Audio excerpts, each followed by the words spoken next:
right, good morning, everybody. Today is Friday, September 25th, 2015, and this is Before the First Cup with Jules here on UCY.TV. Happy Friday, everybody. We made it. Oh, I always look forward to Fridays. It is 52 degrees and pretty damn cloudy here in upstate New York, but again, that's okay. It's not snowing, and that's all that matters. So if anyone has been paying attention, yes, we just saw breaking news. John Boner is stepping down, resigning his House post in October. So what an October surprise that is. Should be fun. I don't know. I heard some rumblings last night. I don't quite know what the story is, but I'll be catching up on that one when we get off air. So where did we leave off yesterday? We titled the show Alzheimer's, CJD, Mad Cow, and Cancer. And actually, there was a much more colorful title, except that YouTube only allows you so many characters. And I couldn't put exactly what I wanted in there, but we discovered yesterday that there is a connection between food inspections, or lack thereof, good old Georgie Bush, the incompetent FDA, Congress getting rid of labels, the GMO companies, cattle farmers. What else do we connect together? We discovered that all this time, it's very possible that not only have we had malformed proteins and mad cow in our beef that we've been consuming, and at least since 2008, we found out that a federal court ruled and sided with the federal government, stating that no, even though, I don't remember the name of that farm, there was that one farm that wanted to inspect all of the beef to ensure that they didn't have mad cow disease. And they took them to court because they said it's going to be too damn expensive. And if you test for all the beef, then all the other meat packers are going to want to test for mad cow. So guess what? And a court ruled that no, they can't test every single cow because that's just not going to be good for the industry. And so all this beef, randomly selected, the one who starts wiggling and falling on the floor that gets carted out quickly and the heads are swapped out, randomly selected cows are tested.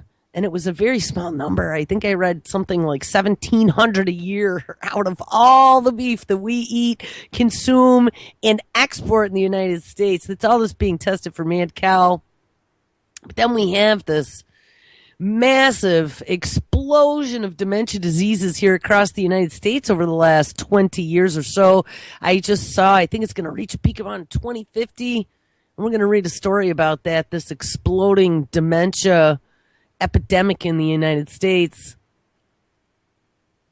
But mad cow disease, which is very similar, we talked about, to the human form of CJD or CVJD, depending on which one. They're both a little bit different. Scrapie, chronic wasting disease, scrapie in sheep, chronic wasting disease that we're finding in deer, wild deer population. And now Alzheimer's, yes, Alzheimer's, they came out and they discovered that not only is Alzheimer's now believed to be caused by very similar malformed proteins, amyloids, just like all those other diseases, but also that Alzheimer's may be able to be transmitted through the blood, through surgery, through dental work, in other things that we do every single day. But wait, it gets even better, because we also discovered, and we knew this back from the days of mad cow, that because it's a malformed protein and it's not a bacteria, it's not a virus, it's not fungal, traditional sterilization procedures do not work on instruments. So for the last 20 plus years,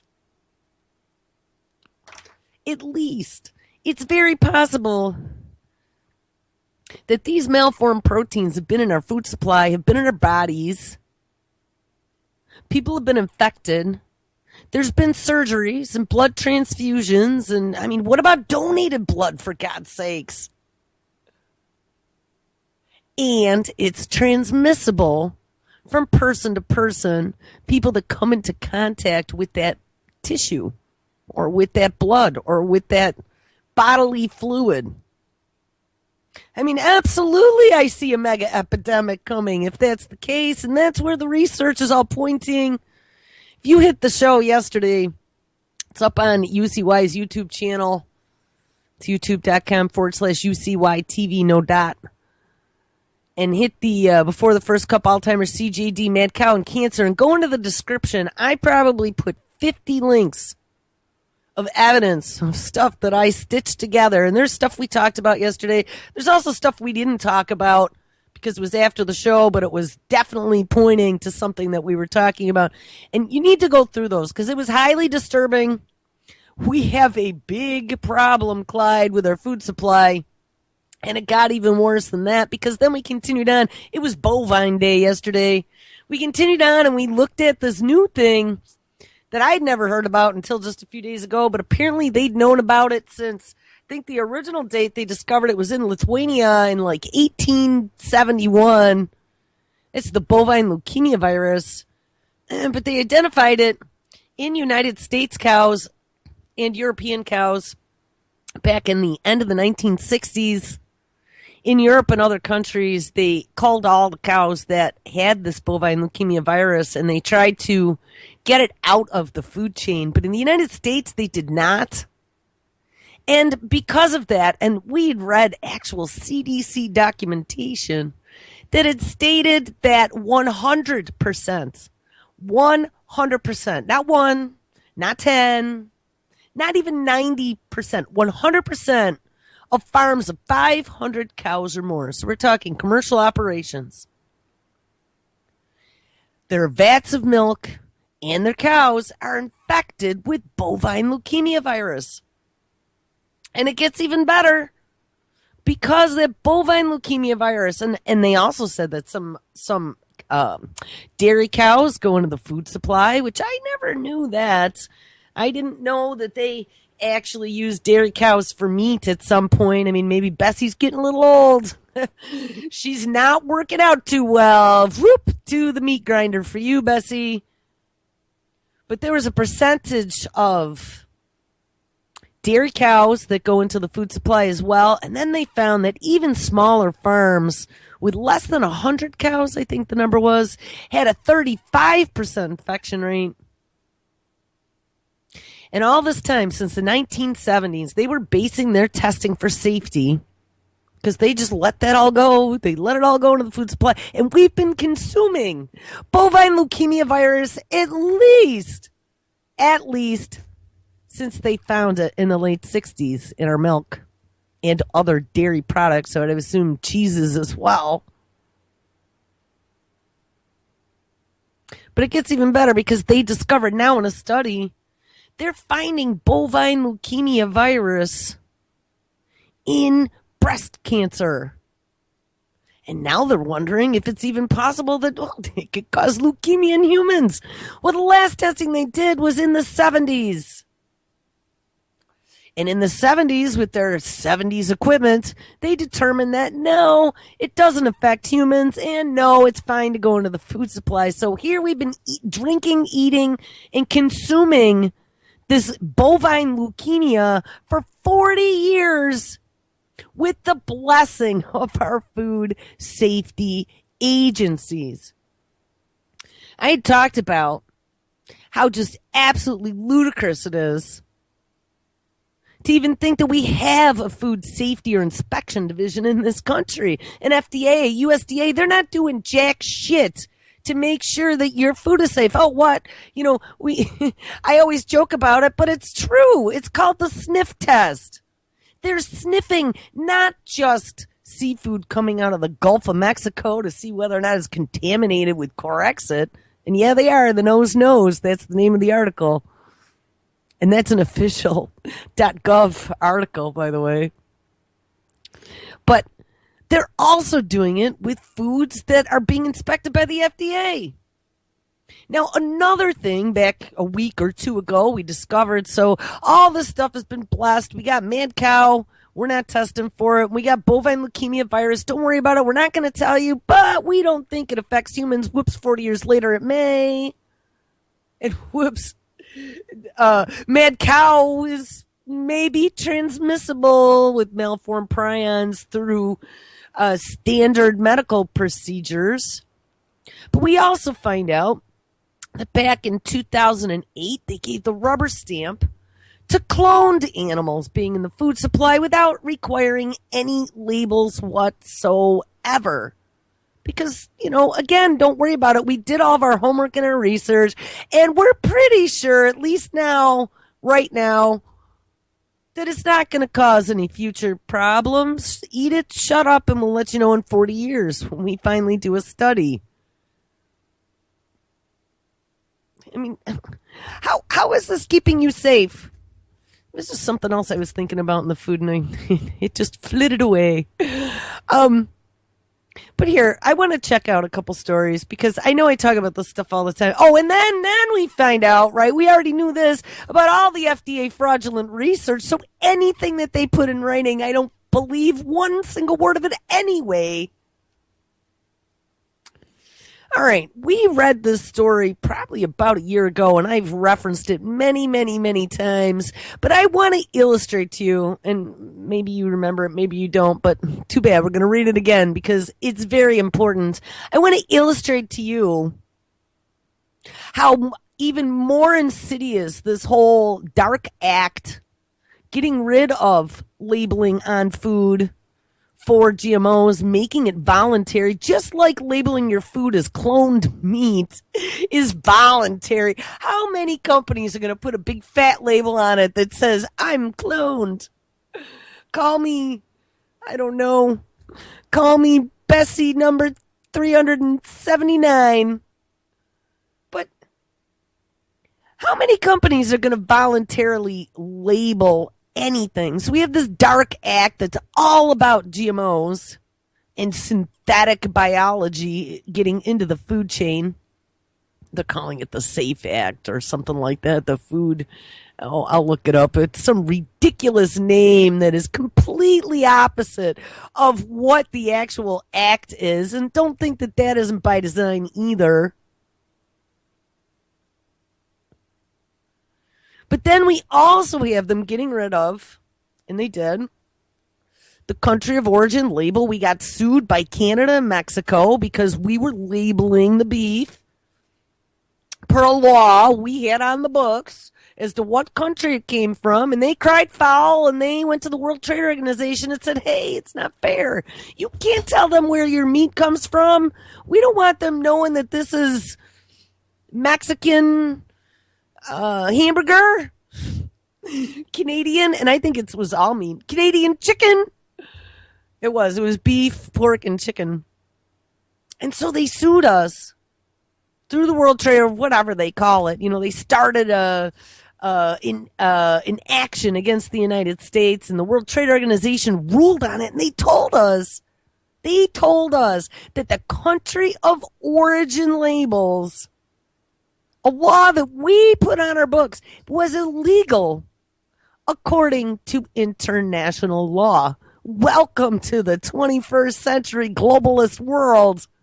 Illegal to tell me where my beef comes from? According to some global organization I don't give two shits about, and I had nothing to do with getting in power. What is that? We also found out, and this is what I kept forgetting, was the whole Chinese chicken thing. I mean, I know it's a joke, and I make fun of Chinese chicken all the time. Who wants to eat anything from China? I just saw a story yesterday about Australia having major issues with food and the safety of food when the inspectors actually inspect them in Australia with food that comes from China. But, that Chinese chicken, they rubber stamped that as well. And they said, hey, you know what? We decided that if a manufacturer wants to send all their chickens to China, have them be called, diced and sliced and put into processed food, or even just called and wrapped up and shipped back here, we're going to give you the blessing. We're not going to tell anyone it's happening. And guess what? You don't have to label it. Oh, what? You don't have to label Chinese chicken. Nope.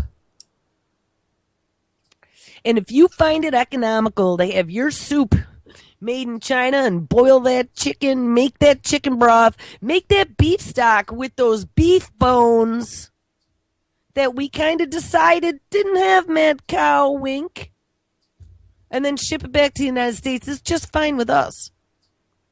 So, okay, let's take a look here. That chipmunk is back. I think he likes me talking. He lives under the step outside the door.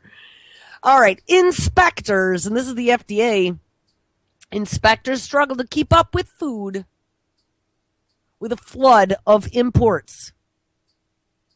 The FDA physically inspects only about 2% of all food imports. So we have this shortage of FDA inspectors to begin with. Now, I had seen a story probably a month or two ago talking about, of course, all this newfangled technology that they're going to start using. We have newfangled technology everywhere where they're going to start doing some sort of like DNA analysis of foods that come in. But again, they don't open every carton. They only open select numbers.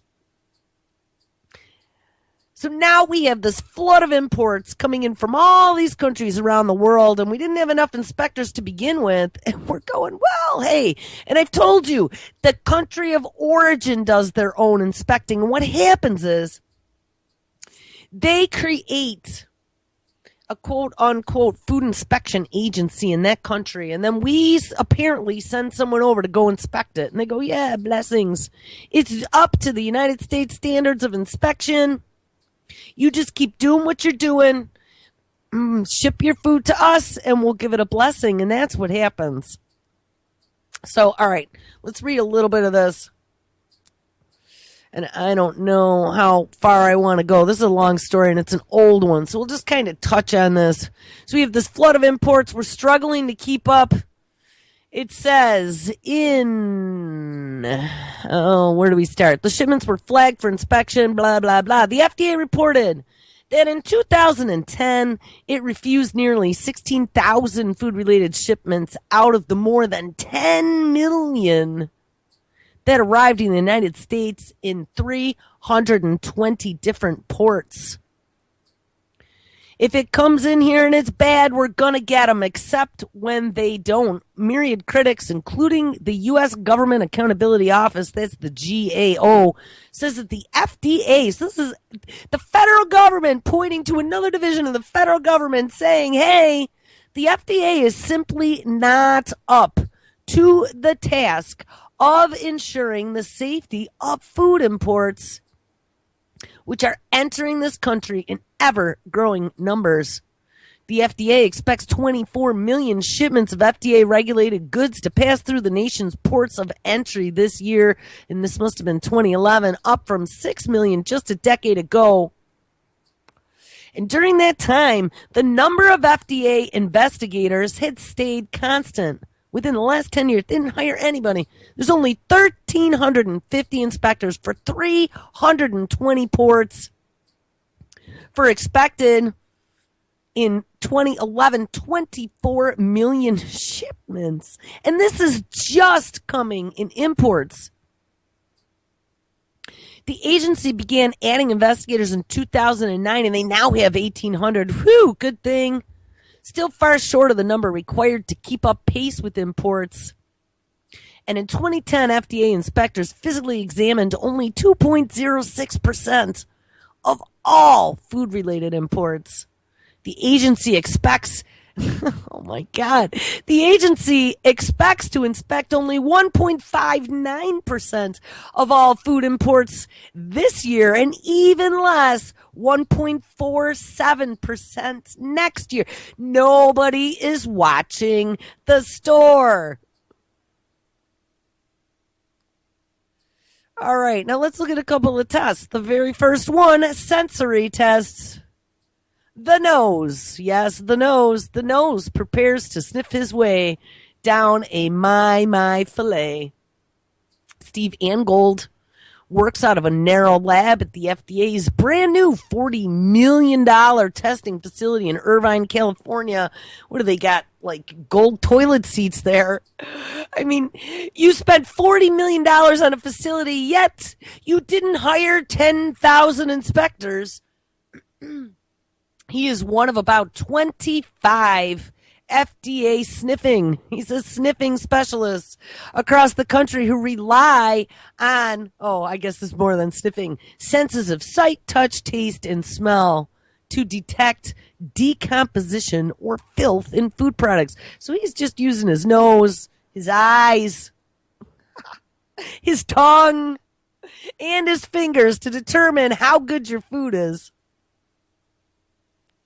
It's either a pass or fail, he says. Ocean grimy smells would be passing. Even stale or fishy odors would be passing. But if the food smells like turnips or cabbage, it's probably spoiled, he said. Oh, my God. And the worst smells, he adds, are fecal. Yes. Fecal smells in food. Some people refer to it as baby diapers, but I don't have kids. Ha, ha, ha. Oh, my God. A few doors down, entomologist John Sedgwick places a sample of sugarcane under the microscope, and he moves the petri dish slowly under the lens until he spots black ants. Some of them whole, some cut in half. All of them are dead in the particles of sugar. The FDA is tolerant of ants and other field insects that get mixed in with food prior to harvesting because they pose little threat to human health. Yeah, did anyone think of what if they were coated with insecticides? Nah, don't worry about it. We don't spray bug sprays on bugs anywhere, everywhere in the United States. Investigators are uncertain, but they can consult the, quote, food defect action levels manual that sets out exactly how many insect parts, larvae, or animal hairs are acceptable. Yes, good old rat hairs in your peanut butter. Other things like blowfly maggots, cockroaches, and they carry a whole host of foodborne pathogens such as bacteria and viruses as well as parasites. So there's a wide, very low tolerance for those kinds of insects. But entomologists are looking for anything that a human would find repulsive or aesthetically displeasing. Yeah, I guess we find ant parts, larvae, and rat hairs just fine. He continues, I've had samples where I found rat hair, shrew hair, bat hair, beetles, and maggots all in the same sample. So I sure hope he didn't rubber stamp that one. So what do we do when one of these guys, so we're doing all this manually and we're only inspecting like 1% of all the food. What do we do when they have a bad day? What do they do? What do we do when they look at it and they're like, well, the limits are 10,000 parts per ounce, and I got 9,988 parts per ounce. I'm going to pass it. And this is just, for somebody who's as anal about their food as I am, all this stuff is just absolutely horrifying to me. Yesterday, I almost didn't eat dinner after that whole beef thing. It was, I don't even know what to say. We need to start growing and cultivating our own food. It's very obvious. I mean, despite the GMO thing, that was kind of where the whole mantra came from, but it's way worse than GMOs. It says those are the food products that the FDA rejects, either ordering the food to be destroyed or returned to the country it came from. And I read a story yesterday. Another thing that they do with that food that's been rejected, by the way, is they have it processed into animal feed. Yes. All right, we're going to continue on to a different story. So that was about FDA inspections. I found an article on the USDA website yesterday about their import procedures for milk, poultry, and egg products. It says the USDA Safety and Inspection Service, FSIS, is responsible for ensuring that domestic and imported meat, poultry, and egg products are safe, wholesome, and accurately labeled. Well, we know that none of that is true. There's no labels anymore. Dark Act and country of origin removed.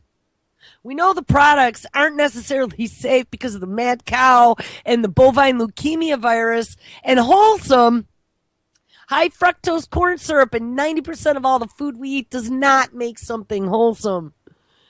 Foreign countries that export meat, poultry, and egg products to the United States are required to establish and maintain inspection systems that are equivalent to those of the United States. And this is what I was talking about. They are inspecting their own foods.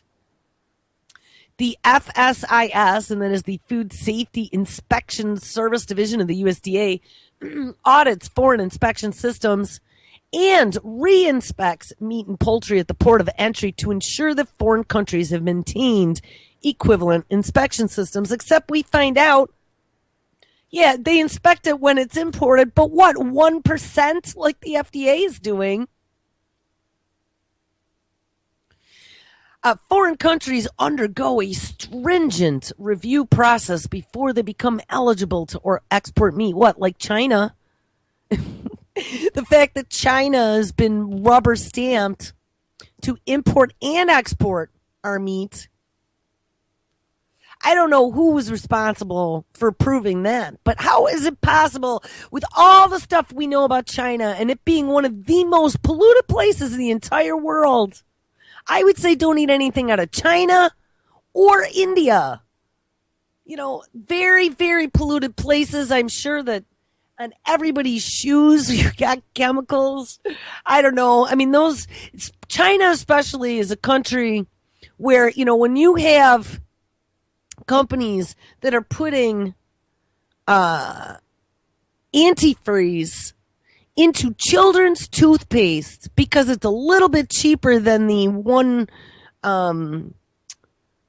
molecule off sweetening agent that's almost like antifreeze, but it isn't toxic, but it's more expensive than antifreeze.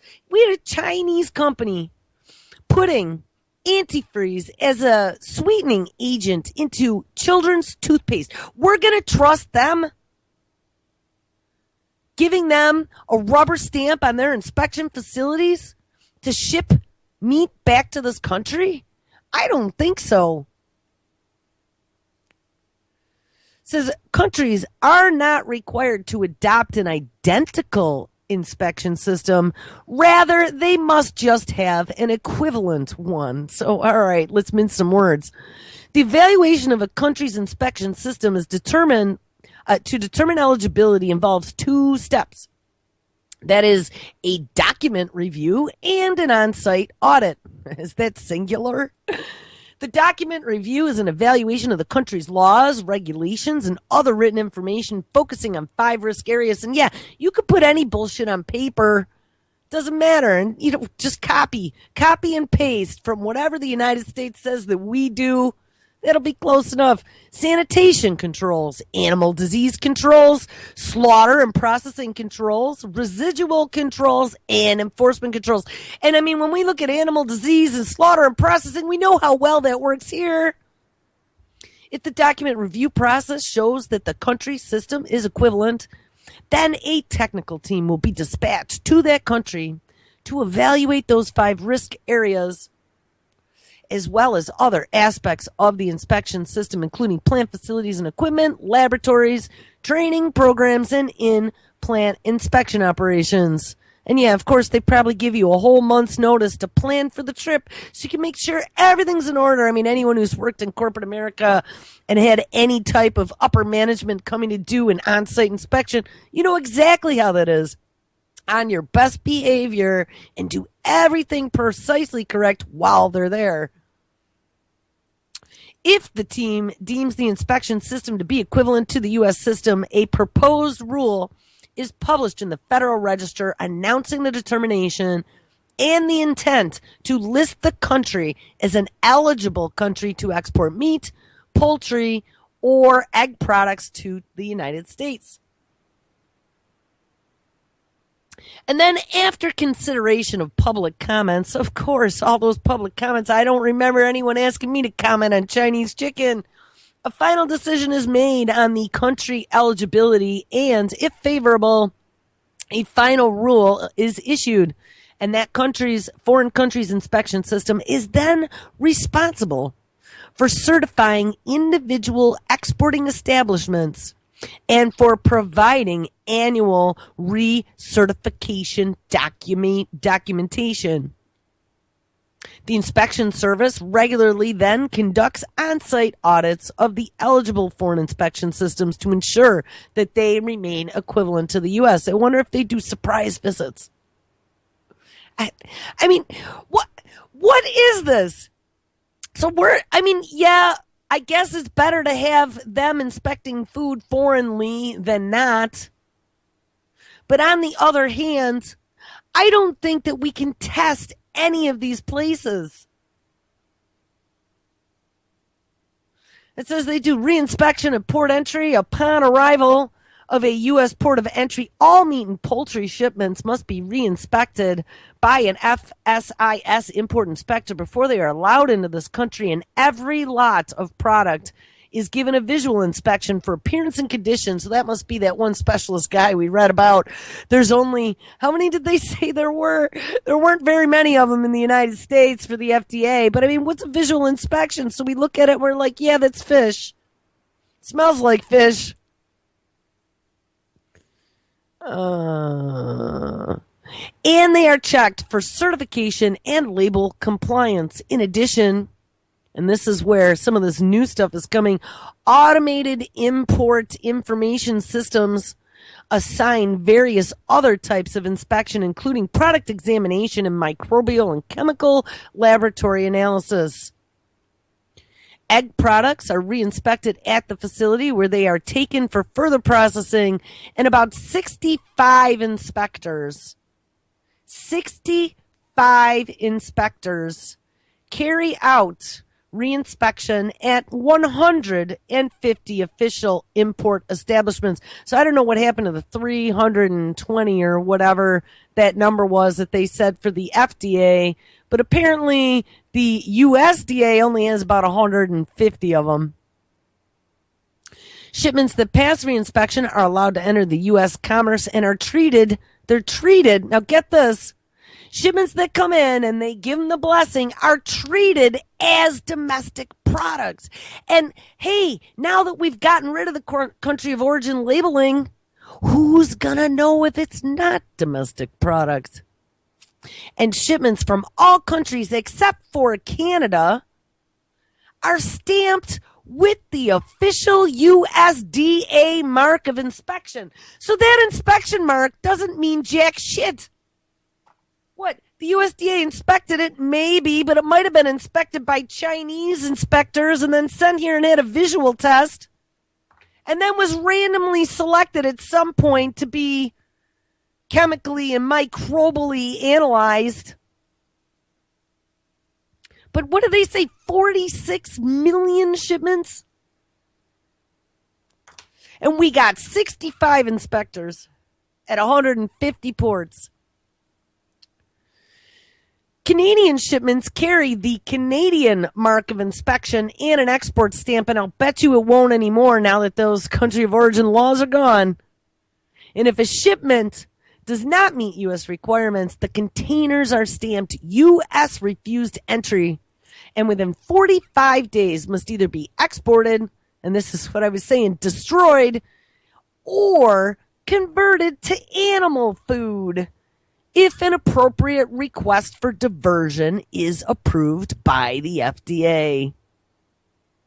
Oh, too many bovine, gangly, neurological products in this shipment that can't be eaten. Maybe we'll just put it in the cat food. For imported egg products, the first 10 shipments only of each foreign plant is tested at the destination facility to establish a history of compliance. And this rate is then reduced to a random selection of 1 in 8 production lots as long as the product continues to be in compliance. And each production lot is subjected to organoleptic inspection as well as evaluation of labeling. I guess that must be the official word for the sensory test, organoleptic. In order to export to the United States, a foreign country must have a residual control program with U.S. with standards equivalent to the U.S., and statutes require that foreign residual programs include random sampling of animals at slaughter, the use of approved sampling and analytic methods, testing of appropriate target tissues for specific compounds, and testing for compounds identified by the USDA or country of origin as potential contaminants. All right, we're going to cruise down to the bottom here. Import statistics, and it seems that nowhere do we have any real-time statistics. That first story from the FDA was talking about 2010 and before. This one talks about 2008, and this is from the USDA's website. In fiscal year 2008, the FSIS inspected 3.3 billion pounds of imported meat and poultry from 29 countries, most of which was fresh and processed meat, and only a small amount of poultry was imported. Yeah, that was in 2008, until they ruled that it was legal to import Chinese chicken or send U.S. chicken there, have it processed and sent back. This represents less than 10% of the domestic meat supply. And during the fiscal year of 2008, 21.7 million pounds of egg products were imported from Canada, the only country that exports eggs to the United States. And that's untrue since the bird flu massive culling of 46 million birds and Iowa's big shortage of eggs. They also allowed French eggs to come in, and I thought there was another country. And a lot of our eggs were going to have to be imported. And what I can't even believe is with these old ass statistics on here, it says at the very bottom of this document that this document was modified April 16th, 2014. So apparently they don't have any new statistics. So, all right, now let's get to some of the stuff that I wanted to hit on. So we talked about yesterday with all this disease in our food supply and stuff that's been in there forever that they apparently didn't know about. And GMO running rampant, and we find out that there's all kinds of stuff, edible vaccines that they'd been messing with since the 80s or early 90s. Tomato, potato, banana, apple. There was one other one. Wow, all this shit is just spinning on my page. And with these vaccines that they're putting all this recombatant DNA in, aborted fetal DNA, we also have scientists discovering that that DNA gets absorbed into our DNA and can be causing problems. And there's questions now about the DNA and some of the synthetic stuff that's in the vaccines, some of the synthetic stuff that's in our food. Wow, it looks like I'm going to have some major issues here. All right, let's see if we can play this. We are going to try to see, I don't know. The second I come out here, everything goes to shit. Hey, maybe we can. All right, we're going to check out our good old friend Jeffrey Smith from the Institute for Responsible Technology. If anything even loads, I don't know if this is possible. Come on, Jeffrey. Jeffrey. I have 3 machines in slow syrup mode right now. And Google keeps telling me that it needs to put something on my hard drive. It's only the second time I've seen that. All right. And we have no volume. So, uno momento, por favor. Let's check all the... Oh. That explains why. But look I have the Echo back. And this is a different machine. The machine that never had an Echo. All right, good old Jeffrey Smith, founder of the Institute for Responsible Technology, discussing GMO apples and potatoes. The Institute for Responsible Technology. The United States Department of Agriculture just approved a non-browning apple. Nicknamed the Botox apple, it hides its age because even if it's sliced and left out for close to 3 weeks, it won't turn brown. Similarly, a potato, engineered not to brown or bruise. Now, obviously, there's a concern that you may be tricked into eating a very old, possibly even rotten apple or potato. But scientists around the world are concerned about something far more serious. The genes that produce the browning in the apple and the potato are silenced through something called double-stranded RNA. The engineers put in DNA into the apple's genome. It produces a double-stranded RNA, which then silences the gene that normally causes the apple or potato to brown. Now, what they're concerned about is that the double-stranded RNA produced in the apple and in the potato may silence our genes accidentally. A perfect example of this happened in an experiment on honeybees. Scientists took double-stranded RNA, selected specifically not to have an effect. Unfortunately, they got it all wrong. They fed a single meal of double-stranded RNA to these honeybees, and 1,461 genes changed their levels of expression. That's about 10% of all the genes in the honeybee. Now, the author said this certainly changed the physiology, development, and behavior of the honeybees. I'm going to stop. 1,400 genes changed. I mean, this is our point. This mad science, we don't have any long-term studies in anything. Now, guess what we do have long-term studies in? We have long-term studies, future long-term studies of what's going to happen to people who consumed bovine leukemia virus in their dairy products and potentially in their beef for the last 40 years. Oh, I bet that's going to become a big new research study. We also are going to have long-term studies as to what happens when 20, 40 years of people have been eating beef infected with malformed prions. And it was a complete surprise to the scientists. It's always a complete surprise, it seems, isn't it? Oh, wow, we didn't know.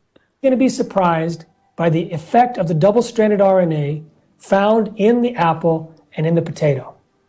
But here's the best part. They found this out, but guess what? They released the GMO apple and the potato to the market. And whoops, we don't have to label anything anymore. I've already seen that GMO potato, and I knew because it had all this marketing on it about it. We don't go brown. We don't have brown spots or little eye things. We're perfect, and we last forever. Surprisingly, the form of RNA called double-stranded RNA is very, very stable. More stable. By the way, this is a professor of genetics at the University of Canterbury speaking, Dr. Jack Heinemann. Stable than we think of for normal RNA molecules. And it's now been shown that they can be taken up after digestion of the food into our blood supply. Now, if we have a few minutes when this is done, we are going to look at you are what you eat and this DNA and RNA being absorbed into our own. We also know that other animals take up these double-stranded RNA molecules. And in fact, there are biotech companies who specifically engineer crops to produce double-stranded RNA molecules that are lethal to insects and crop pests. And that's the new technology that Monsanto is developing, this RNAi insecticide. Basically, it flips switches on and off in the bug that stops it from producing some required nutrient for life, so they just wither and die slowly. Until now, mostly the companies and the regulatory community have rejected the need to test these double-stranded RNA molecules based on the argument that they did not expect double-stranded RNA to survive digestion and be taken up in the blood system.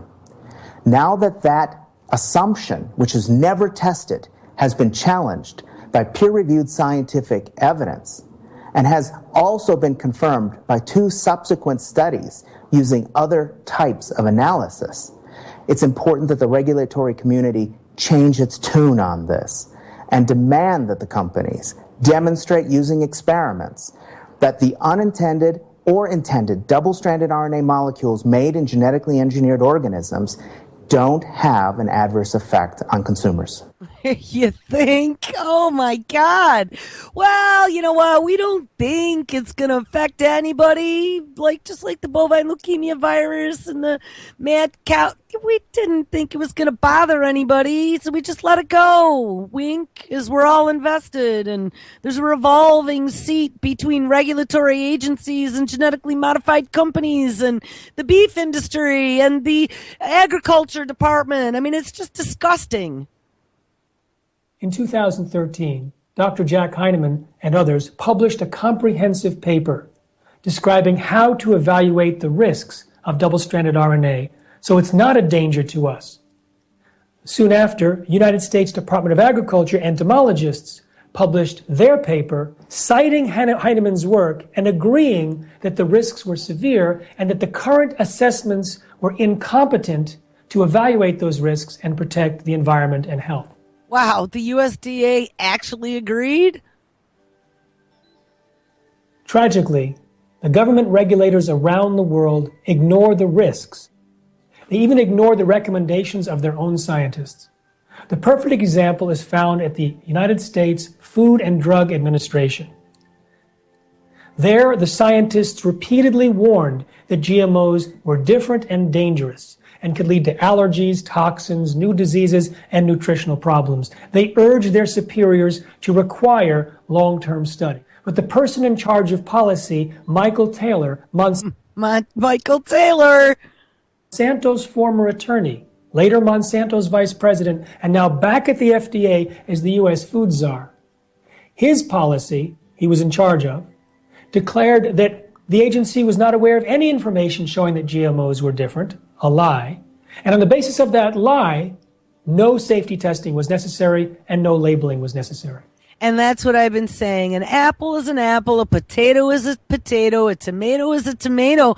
They've been rubber stamping it all. The policy came out in 1992, but we didn't know it was a lie for many years until the court ordered the FDA to reveal these secret documents. So 1992, and it's now 2015. So how many years is that? A good 25 plus years that we have, almost 30 years that we have, no, 25 years that we now have long-term studies that we've been consuming this shit and nobody knew. Millions of Americans are set to be exposed as early as 2016 when these things go to market. And he's talking about the potato and the apple, and the potatoes are already on the market. I'm telling you, it's the JR Simplot potato that doesn't brown. We don't know if the double-stranded RNA produced in these GMOs will match the sequence of our genes and change their levels of expression. It could be quite dangerous if it does. We don't want to be the guinea pigs. The Institute for Responsible Technology will not stand by and simply let this happen. Will you? Please sign our petition. And I mean, petitions aren't going to change anything. They're doing it anyway. And that is the horror of all of this. This isn't new either. You know, we act like, oh my God. But I mean, this has been happening for at least 40 years. And if you want to even go back further, let's go back and look at some of the vaccines that they knew were going to damage people. When we went back to the original swine flu back in the 70s, they had that expose out of 60 Minutes with the scientist at the CDC that had come right out and had told his superiors, and it was documented, that it caused neurological issues, and they ignored any recommendations and let it go anyway. Oh, all right. So here, let's look at Science Daily really quick. Feed your genes. How our genes respond to the food we eat. What should we eat? Well, answers abound in the media, blah, blah, blah. But what if you could answer this question at a molecular level? What if you could find out how your genes respond to the foods we eat and what this does to the cellular processes that makes us healthy or not? That is precisely what biologists at Norwegian University of Science and Technology have done. If you could ask your genes to say what kind of foods are best for your health, they would have a simple answer: 1/3 protein, 1/3 fat, and 1/3 carbohydrates. And that is what recent genetic research from the Norwegian University of Science and Technology shows is the best recipe to limit your risk for most lifestyle-related diseases. Researcher Ingrid Arbu and Hans Richard Brock have fed slightly overweight people different diets and studied the effects of this on gene expression. And gene expression refers to the process where information from a gene's DNA sequence is translated into a substance like a protein that is used in a cell structure or function. This affects not only the genes that cause inflammation in the body, which was originally part what we wanted to study, but also genes associated with the development of cardiovascular disease, some cancers, dementia, and type 2 diabetes, all the major lifestyle-related diseases. You know, and what's so amazing about this is what we've been saying. The DNA that's in food that we consume, that we put into our body, fuels the metabolic process in our body. And if it makes it through the digestive system and it's absorbed into our bloodstream, it directly affects your cells. It directly affects your DNA. So all these poisons that we're ingesting, and now we're finding out, oh my God, we could have this leukemia infection and we could have this malformed protein. And we have all this GMO that's running rampant out there, and glyphosate and spray on RNA we heard about. I mean, where is this going to end? And when we hear the clip from RT then that we kicked the show off with yesterday about the new human 2.0 just randomly appearing out of nowhere in the next 30 years, it all totally starts to make sense. Hold on. There was one more thing I want to hit. Here, let me kill Skype because we got the hiss in the background. America in 2050, this is out of the week. America's future dementia epidemic. So now we see this coming. In 2014, it was a big year for medicine. The unprecedented Ebola outbreak, quote unquote. And of course, the Ebola outbreak is where we trialed our new RNAi vaccines. Woo! On people, mind you. The release of a report showing an increase in antibiotic resistant diseases worldwide. Yes. And there was an executive order that came out last July because of that. And then a spike in the American measles cases from parents opting out of vaccines made all the headlines. Yes. Johnny's vacation was ruined because we had some parents with half a brain that took a look at all the crazy shit they're putting in vaccines and said, wait a second, how's that going to affect my kid? And opted out of it. But where are the dangers? The people that are questioning the cash cow of the precision medicine future of America, the genomics capital of slicing and dicing and putting you in the database to become the real-time $29.99 a month software as a service information to get rid of the R&D line item budget for these pharmaceutical companies as a guinea pig. Yeah, those crazy people. Says, yet researchers studying a quieter but no less deadly disease also had something to say.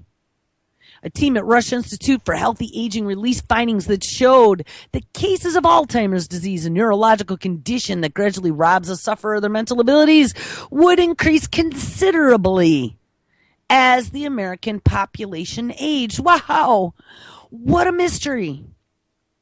The report, which was put together using calculations that took data from a Chicago sample and extrapolated it nationwide using census data, showed that an estimated 1.6 million Americans aged 65 or older would die from Alzheimer's in 2050.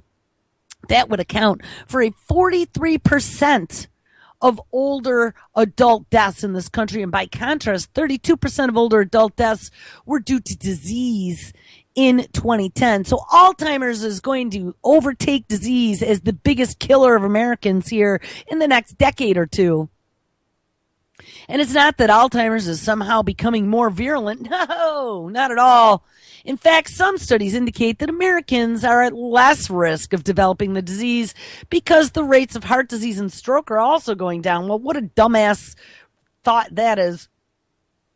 just because stroke and heart disease are going down that they just assume. Again, let's not do any studies.